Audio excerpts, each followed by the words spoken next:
Hi guys. Speaking to you from the past, next weekend I'm going to be taking Agwernal to Narrow Gauge North, and I fancied running a new engine there for the Skarloey stock. And no, it isn't going to be Sir Handel. I don't know why do you keep bringing it up? No, it's this one, Duke. Obviously it's Princess, but it'll be Duke. Now, I do not have a huge amount of time before I get this done, so this is going to be almost like a bit of a speed run. I'm not going to go as far as taking much detail off from what I can see. I think the body itself is actually literally ready for paint, with primer on it. But the only details I'm going to be adding really are new nameplates, and, well, it's even got a figure in, so I will be... I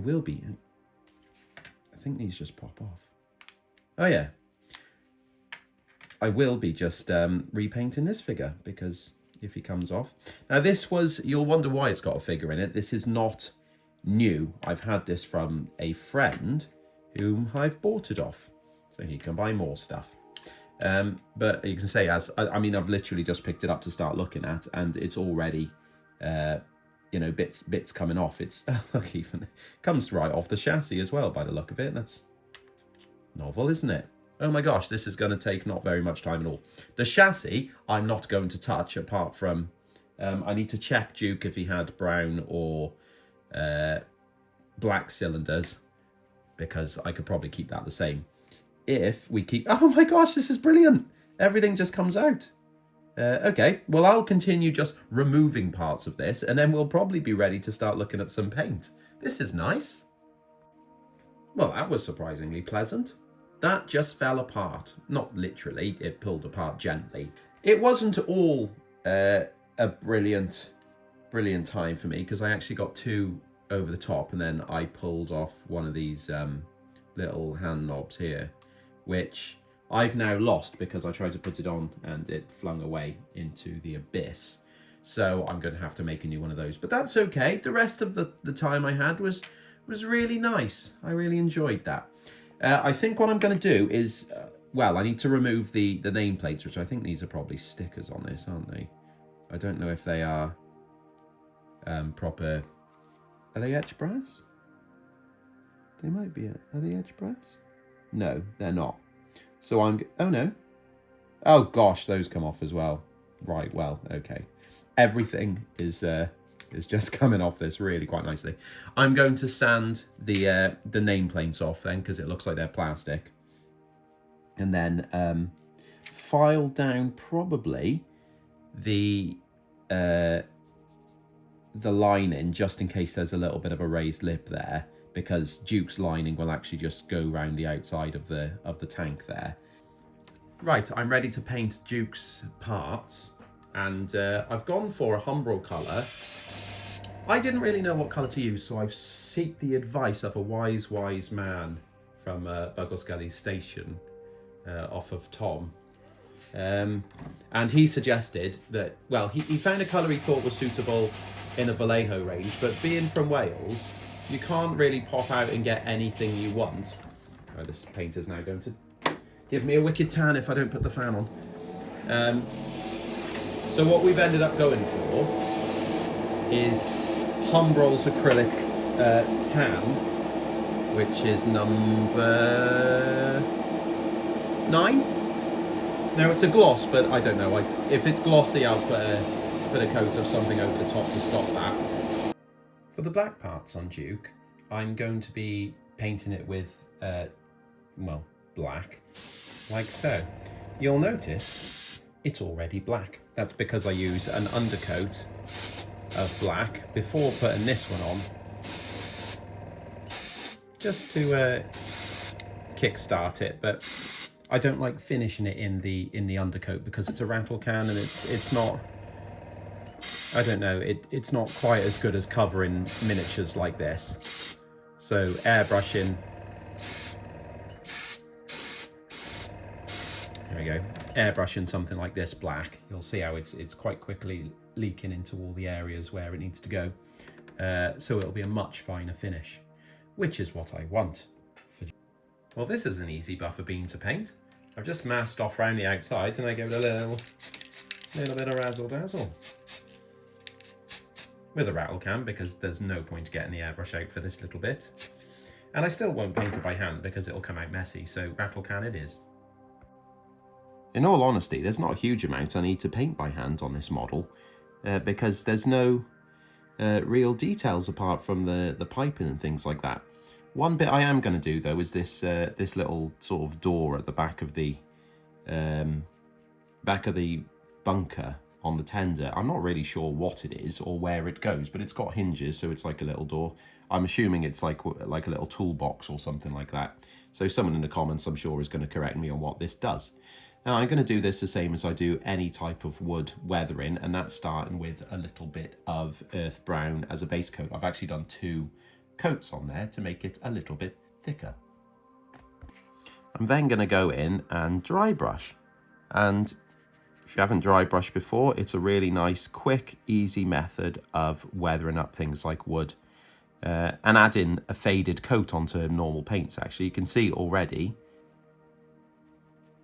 how quick that's come together in that space of me trying to put a normal human sentence together.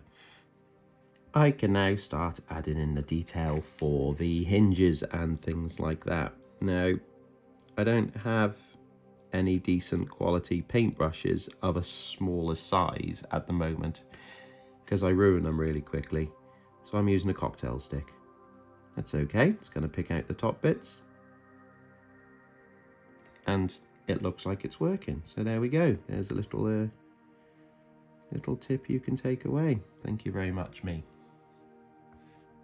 There's not really much in the cab, to be fair. I'm going to put this actually came with a figure, and I've repainted it, and he will go back in.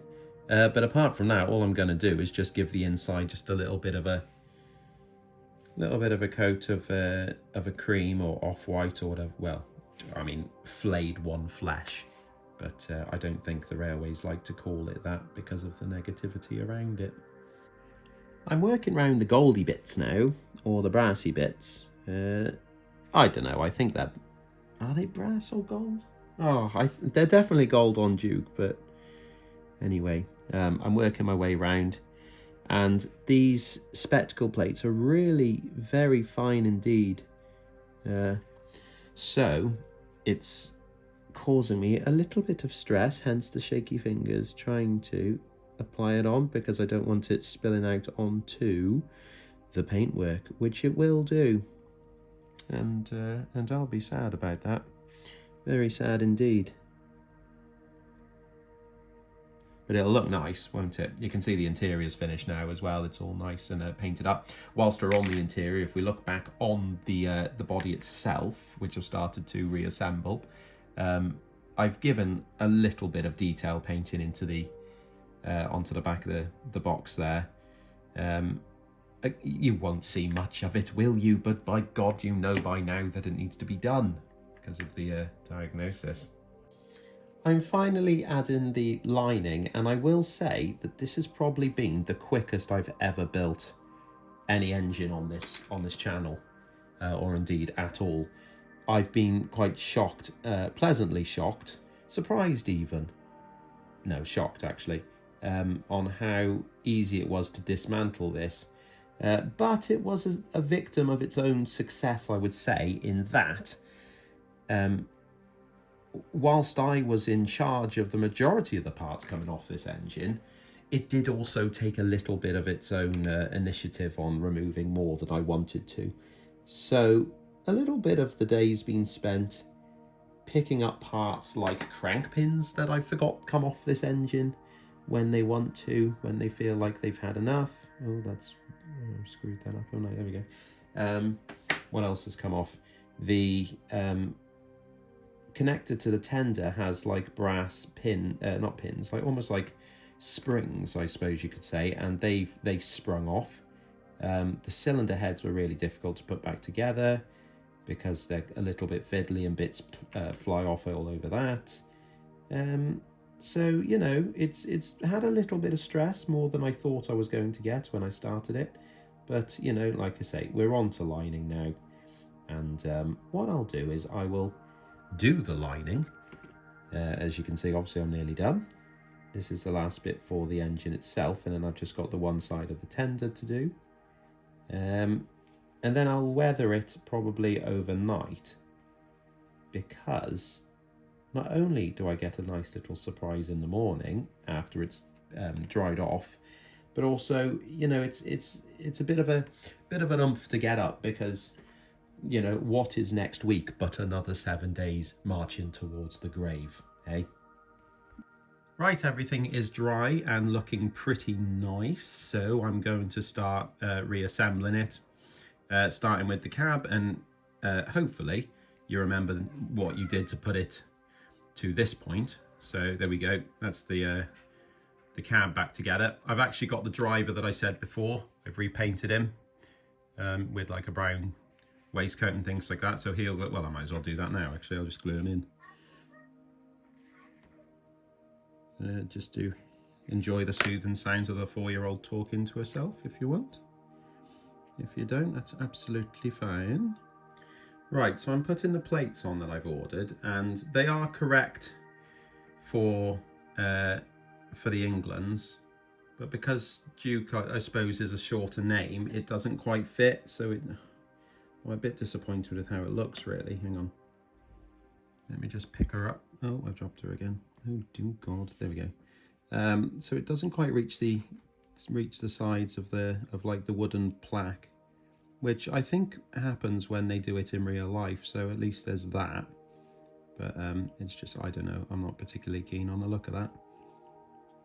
Okay, well, I'm just going to go in and start weathering it. I think that's as much as I'm willing to do on this model. I'm not being bitter about the fact the plates don't look good. I think I was coming to the end of it anyway. But, you know, weathering will hide it, won't it? Weathering always hides it. Right, and I think that's going to be it for Duke. You may notice on the model now I've actually added a little bit of coal into the tender, and that was something I planned to do from the start because of how poor and unrealistic the moulding is for that. I forgot to film it, so there we go. I've just glued some normal coal on and painted it up with a matte black just to give it a bit more of a look. But really, I mean, you've seen this model runs really well, and I haven't really cleaned it or ran it, so it's not, oh, there we go, it has actually stopped, but I've been trying to, okay, well, now it's filming terrible, but, you know, it was good, so please don't take that as verbatim, because I need to clean it. That's about it now, because I'm going to be taking the layout to narrow gauge now, which if you're watching this video now, you've missed narrow gauge now, so hopefully I saw you there, or you saw me, or we saw each other and had a chat or something like that. Or maybe you met my dad, because apparently he's coming as well, so that'd be fun, because he's never run a model railway before, so we'll see how he gets on with that. A little bit of a learning curve for Gwynel, considering you can't see the position where the magnets are under the track for uncoupling, so we'll see how he gets on. Oh, I tell you what, there's one more thing I need to check on this, and I've been thinking about it from the start, and I haven't actually yet seen if it's going to work. So, couldn't write it, could you? Now, I was going to show you if it fit in the head shunt, but it sort of spluttered a little bit, and now it's just shot a crank pin out. If you can see, the rods are now sitting on the floor, so there we go. That's okay. That just means all that work was for absolutely nothing, because Duke won't run at narrow gauge north now. Excellent. Thank you, Peco and Kato, for making these crank pins. I sort of saw this coming because of the amount of people who say they have problems with this model, so I've already contacted them, or Peco, not the people who said about it, and they've said that if I send an envelope with a prepaid stamp and things like that on it, they will send replacements out which are a tighter fit, so that actually resolves the issue. But that's not going to help me now, and I can't get them in time, so that's a real shame. If I can't find it, and I have had a little look, but I can't see it in the shrubbery, I don't think it's going to run, so that's a real shame. But there we go, not much we can do about that. Anyway, cheers.